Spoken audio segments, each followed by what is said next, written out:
भेंट की खास चीज। सीएम धामी ने पीएम को भेंट की बाल मिठाई और पहाड़ी टोपी। चमोली में बड़ा हादसा, भूस्खलन के बाद गिरे बुलडोजरों से 3 मकान क्षतिग्रस्त, परिवार के 4 लोगों की मौत। रात भर धरने पर बैठे हरीश रावत, कहा अगर कांग्रेसी एक नहीं हुए तो कपड़े में लपेटकर गंगा में फेंक देगी भाजपा। बेरोजगारों के लिए अच्छी खबर, उत्तराखंड लोक सेवा आयोग करेगा सीधी भर्ती, वन विभाग के तहत करेगा सीधी भर्ती। भर्ती के लिए ऑनलाइन आवेदन किए आमंत्रित। उत्तराखंड में मिलावटखोरी के खिलाफ ताबड़तोड़ छापेमारी जारी, दीपावली पर मिठाइयों में मिलावटखोरी शुरू। और ग्लेशियर पर मंडरा रहा खतरा, मुग्यालों में बढ़ रहा भूस्खलन, 40 साल में 700 मीटर पीछे खिसका ग्लेशियर। आप देख रहे हैं के न्यूज, खबरों का सारथी। नमस्कार, खबर उत्तराखंड में आप सभी का स्वागत है। मैं हूं कपिल मिश्रा। खबरों में बात करेंगे उत्तराखंड की, जहां उत्तराखंड के पूर्व मुख्यमंत्री हरीश रावत और नेता प्रतिपक्ष यशपाल आर्य बहादुराबाद थाने में कल से ग्रामीण विधायक अनुपमा रावत के नेतृत्व में चल रहे धरने प्रदर्शन में शामिल होने के लिए हरिद्वार पहुंचे।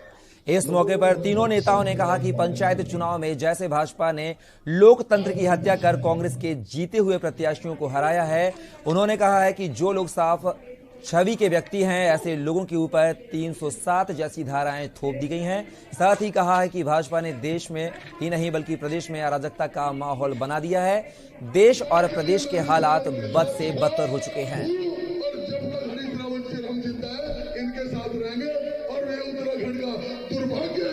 आज यहाँ कैसे आना हुआ, ये धरना किस बात को लेकर चल रहा था? जिस तरीके से पंचायती में लोकतंत्र की हत्या करके पंचायतों पर कब्जा हुआ है और उसके बाद राजनीतिक दलों के कार्यकर्ताओं पर झूठे मुकदमे लगाए जा रहे हैं, संगीन धाराओं में मुकदमे लगाए जा रहे हैं, छोटे छोटे आपसी विवादों को तूल दिया जा रहा है, लोगों जीते हुए उम्मीदवारों को हारा घोषित कर दिया और हारे हुए उम्मीदवारों के सपोर्टर्स ने जरा हल्ला गुल्ला मचा दिया तो उसी पर मुकदमे हो जा रहे हैं और राजनीतिक कार्यकर्ताओं, कांग्रेस के कार्यकर्ताओं को आतंकित किया जा रहा है।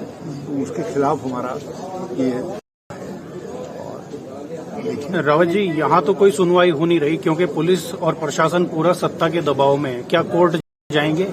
हम कोर्ट नहीं, हम तो जनता की कोर्ट में जाएंगे। हम तो जितने दिन कर सकेंगे। हाँ, और हमने तय कर रखा है कि सरकार यदि प्रशासन, पुलिस प्रशासन नहीं मानता, क्योंकि मुख्यमंत्री ने तो कहा है कि नहीं। खबर खटीमा से, जहां सरकारी धान क्रय केंद्रों पर हो रही अनियमितता की शिकायत पर खटीमा तहसीलदार शुभांगी ने धान क्रय केंद्रों का औचक निरीक्षण कर अभिलेखों की जांच की। वहीं सरकारी धान केंद्रों पर बिचौलियों द्वारा क्रय केंद्रों पर धान की तौल की जा रही है। इसका सीधा फायदा किसान को ना मिलकर बिचौलियों को मिल रहा है। इसको लेकर तहसीलदार ने बताया कि समय समय पर क्रय केंद्रों का हमारे द्वारा निरीक्षण किया जा रहा है। अगर किसी भी केंद्र पर अनियमितता पाई जाती है तो उसके खिलाफ कार्यवाही की जाएगी। क्रय केंद्र हैं, वहाँ पर कल निरीक्षण किया गया था, जिसमें से पहेनिया और झनकट 2 धान केंद्रों में निरीक्षण किया था। व्यवस्थाएं कुछ ठीक पाई गई, जहाँ पर थोड़ा बहुत लगा कि कुछ अनियमितता हो रही है या उनके द्वारा रजिस्टर वगैरह मेंटेन नहीं किए गए हैं, तो उनको हिदायत दी गई है कि जल्दी से जल्दी वो सारे रजिस्टर्स को मेंटेन कर लें। और साथ ही साथ जो यहाँ पर भूमिधर हैं, जिनकी स्टाम्प में ज़मीन है या इस तरीके का कुछ, उसके लिए हमने पटवारियों से बोला हुआ है कि वो मौका मुआयना कर निरीक्षण कर लें और उसके बाद अपनी आँखें हमें दे दें। खबर हरिद्वार से, जहां कोतवाली रानीपुर पुलिस के लाख दावों के बावजूद धर्म नदी हरिद्वार में नशे का काला बाजार रुकने का नाम नहीं ले रहा है और न ही नशे की खेप पहुंचने का सिलसिला ममता नजर आ रहा है। कोतवाली रानीपुर पुलिस की सक्रियता के चलते पुलिस ने नशे का काला कारोबार करने वाले एक शातिर स्मैक तस्कर को आखिरकार पुलिस ने धर दबोचा। वहीं तलाशी में 200 ग्राम स्मैक बरामद हुई, जिसके बाद तस्कर को पकड़कर पुलिस कोतवाली ले गई। जो पिकअप चलाता है उसके ऊपर पुलिस काफी दिनों से नजर रखी हुई थी।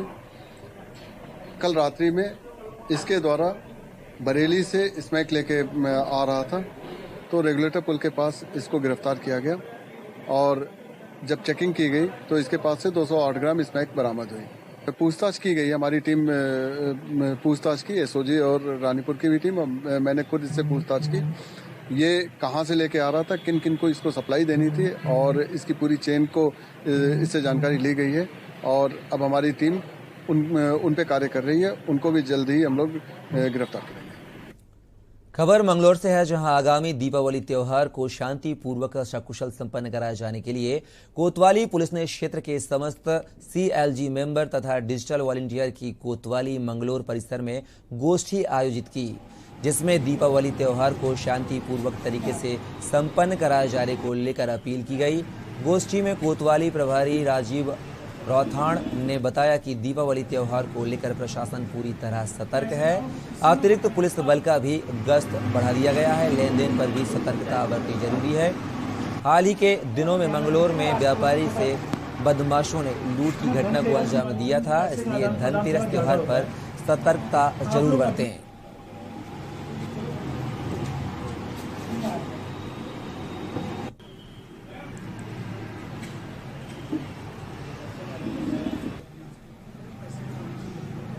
दीपावली और धनतेरस के त्यौहार को लेकर थाने के सीएलजी मेंबरों की मीटिंग ली गई थी, जिसमें बताया गया था कि आगामी जो धनतेरस का त्यौहार है उसमें पैसों का लेन देन अधिक रहता है, तो अधिक सतर्कता बरतें और यदि कैश अधिक लाना ले जाना कहीं हो तो पुलिस की आवश्यकता की जरूरत पड़े तो पुलिस उसमें जनता की मदद की जाएगी। इसके अतिरिक्त जो है आगामी जो दीपावली के त्यौहार को लेकर ये बताया गया था कि आपसी भाईचारे और उससे सामंजस्य से दीपावली का त्यौहार मनाया जाए। यदि किसी को कोई आवश्यकता या समस्या की जरूरत पड़ती है, समस्या होती है तो पुलिस को इसकी सूचना तुरंत दें और किसी भी प्रकार का जो है गलत मिसफीड ना किया जाए। हरिद्वार में धनतेरस और दिवाली के दौरान शहर की यातायात व्यवस्था दुरुस्त रखने के लिए आज से यातायात प्लान लागू रहेगा। साथ ही बाजारों वाले क्षेत्र ज्वालापुर के अलावा अन्य क्षेत्रों में भी यातायात प्लान लागू रहेगा। वहीं पुलिस ने आम जन से यातायात प्लान का पालन करने का अनुरोध किया है। यातायात निरीक्षक विकास पंडित ने बताया कि सिंहद्वार चौक, दुर्गा चौक, आर्य नगर चौक, ऊंचा पुल और शंकर आश्रम की तरफ से ज्वालापुर की तरफ आने वाले चौपहिया वाहनों को रेलवे अंडरपास से पहले रेलवे प्लेटफॉर्म की तरफ पार्क कराया जाएगा।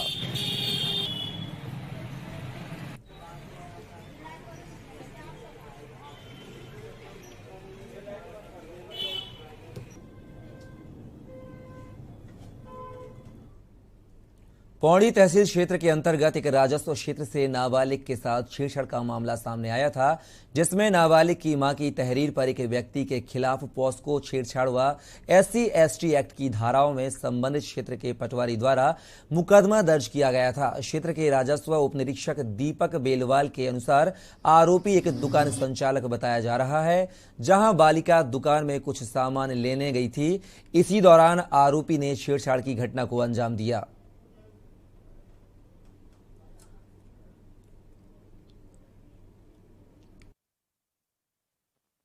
क्षेत्र में जो है पटवारी को शिकायत प्राप्त हुआ था।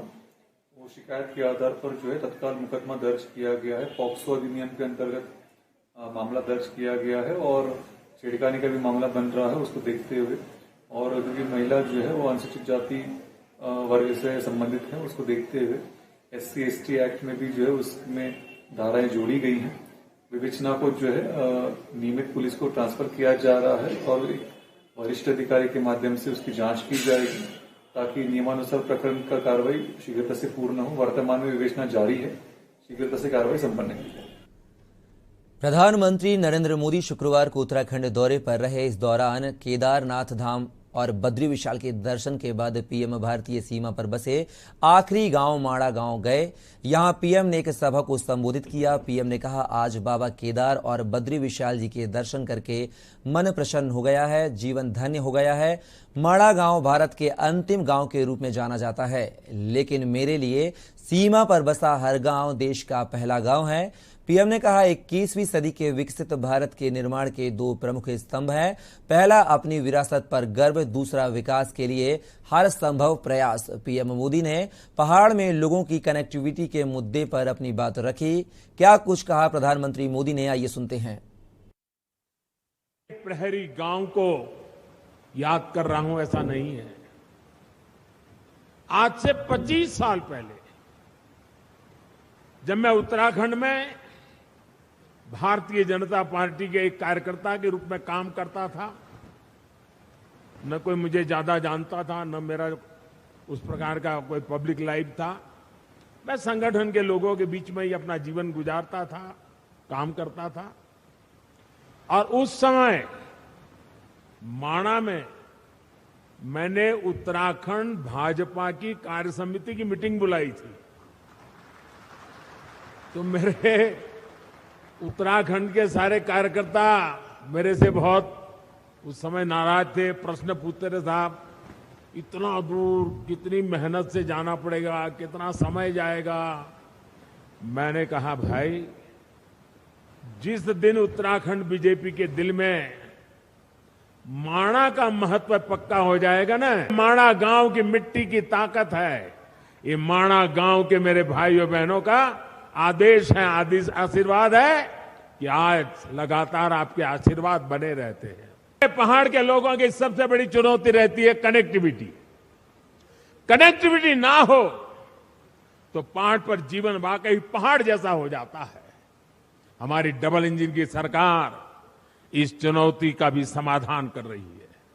आज उत्तराखंड को मल्टी मॉडल कनेक्टिविटी प्रदान करने के लिए हर साधन पर काम किया जा रहा है। हिमालय की हरी भरी पहाड़ियां पर रेलगाड़ी की आवाज उत्तराखंड के विकास की एक नई गाथा लिखेगी।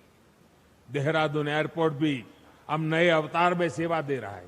अभी मैं हिमाचल प्रदेश गया था, वहां मैंने वंदे भारत ट्रेन शुरू की और मुझे कईयों ने बताया कि हमारे यहां 2-2 पीढ़ी पहले की जो उम्र के लोग हैं, ऐसे गांवों में और गांव में लोग हैं जिन्होंने अभी तक रेल नहीं देखी है, और आप हमारे हिमाचल में वंदे भारत ट्रेन ले आए।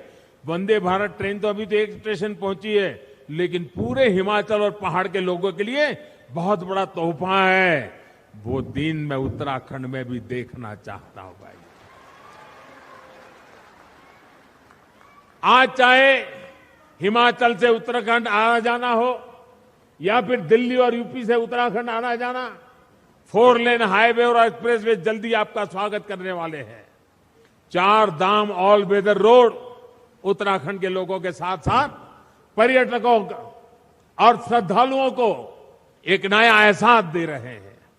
अब हर कोई पर्यटक जो दूसरे राज्यों से उत्तराखंड आ रहा है, वो यहां से यात्रा का अद्भुत अनुभव लेकर जाता है।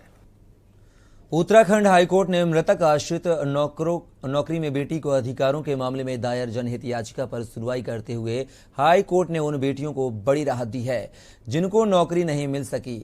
हाई कोर्ट की लार्जर बेंच ने साफ कह दिया है कि सन 1974 से लेकर 2019 तक जो नौकरी के लिए किसी कारणवश आवेदन नहीं कर सके, वह मार्च 2019 से मार्च 2023 तक आवेदन कर सकते हैं और नौकरी के हकदार हैं। साथ ही कोर्ट ने कहा है कि जिन मामलों का निस्तारण हो गया है उन पर यह आदेश लागू नहीं होता। देखिए हमारी ये खास रिपोर्ट।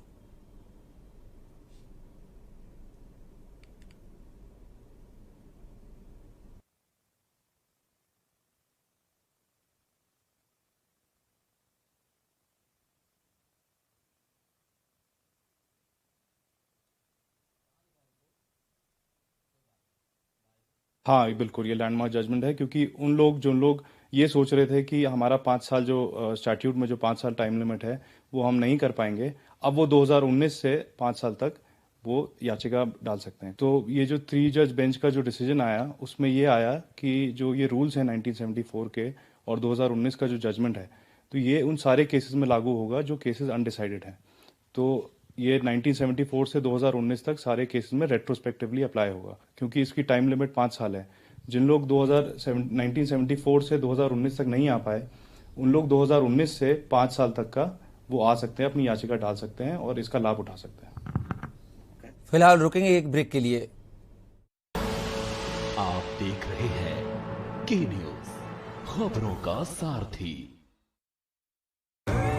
देखें कौन नया खिलाड़ी आया है, समझा देते हैं, प्यार से समझाएंगे। ये तो अपनी जुबान है। जुबान एक हो तो दिल भी एक होने चाहिए। विमल, बोलो जुबान केसरी। खाने में स्वाद जागे, पोषण मिलेगा सबका, सेहत का ध्यान रखे, ये फेवरेट है सबका। खुशबू उड़े निराली, व्यंजन में जान डाले, वाह वाह रे बावर्ची, कहते हैं खाने वाले। 100% शुद्ध कच्ची घानी का बावर्ची सरसों का तेल, बावर्ची खिलाइए सबको रिझाइए। बावर्ची। आप देख रहे हैं के न्यूज, खबरों का सारथी।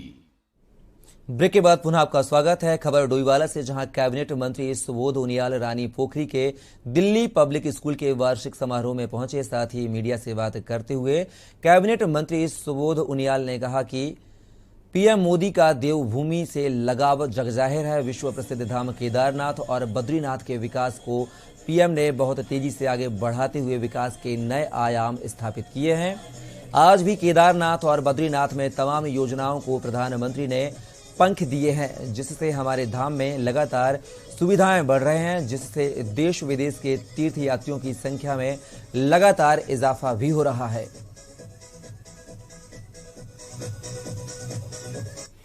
मोदी जी का वैसे भी उत्तराखंड राज्य के प्रति एक विशेष लगाव है।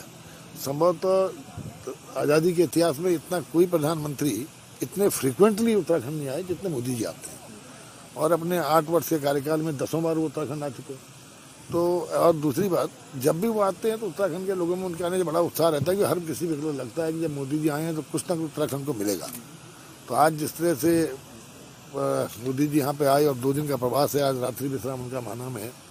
सुबह हम लोगों ने उनको जौलीग्रांट एयरपोर्ट पे रिसीव किया था, उसके बाद वो बद्रीनाथ केदारनाथ के दौरे पे हैं। और जिस तरह केदारनाथ और बद्रीनाथ देश दुनिया के लोगों की आस्था का प्रतीक है, और निश्चित रूप से मोदी जी ने जब केदारनाथ और बद्रीनाथ पे फोकस किया तो देश दुनिया की नज़रों में वो और ज़्यादा उनको महत्व मिलना शुरू हुआ, और ज़्यादा से ज़्यादा तीर्थयात्री आए, जिससे कहीं ना कहीं हमारी इकोनॉमी पर भी असर पड़ रहा है। और उसके लिए उन्होंने जो 4 धाम के लिए जो सड़कें बनाई और जिस तरह से बद्रीनाथ के लिए कर्णप्रयाग तक का रेलवे का काम किया, इसने आने वाले वर्षों में जब कनेक्टिविटी आपकी बढ़िया होगी तो निश्चित रूप से। खबर नैनीताल से है, जहां कुमाऊं विश्वविद्यालय के हार्मिटेज सभागार में राष्ट्रीय शिक्षा नीति 2020 आत्मनिर्भर भारत के स्वर्णिम भविष्य की संकल्पना के विषय पर एक दिवसीय कार्यक्रम में प्रतिभाग करने पहुंचे महाराष्ट्र के राज्यपाल भगत सिंह कोश्यारी की कुलपति प्रोफेसर एन.के. जोशी ने राष्ट्रीय शिक्षा नीति के संबंध में जानकारी दी। कार्यक्रम का शुभारंभ महाराष्ट्र के राज्यपाल भगत सिंह कोश्यारी को गार्ड ऑफ ऑनर दिया गया, जिसके बाद राज्यपाल ने दीप प्रज्वलित कर कार्यक्रम का शुभारंभ किया। राज्यपाल भगत सिंह कोश्यारी ने कहा कि प्रधानमंत्री नरेंद्र मोदी ने युवाओं को स्टार्टअप से जोड़ने की पहल शुरू की है।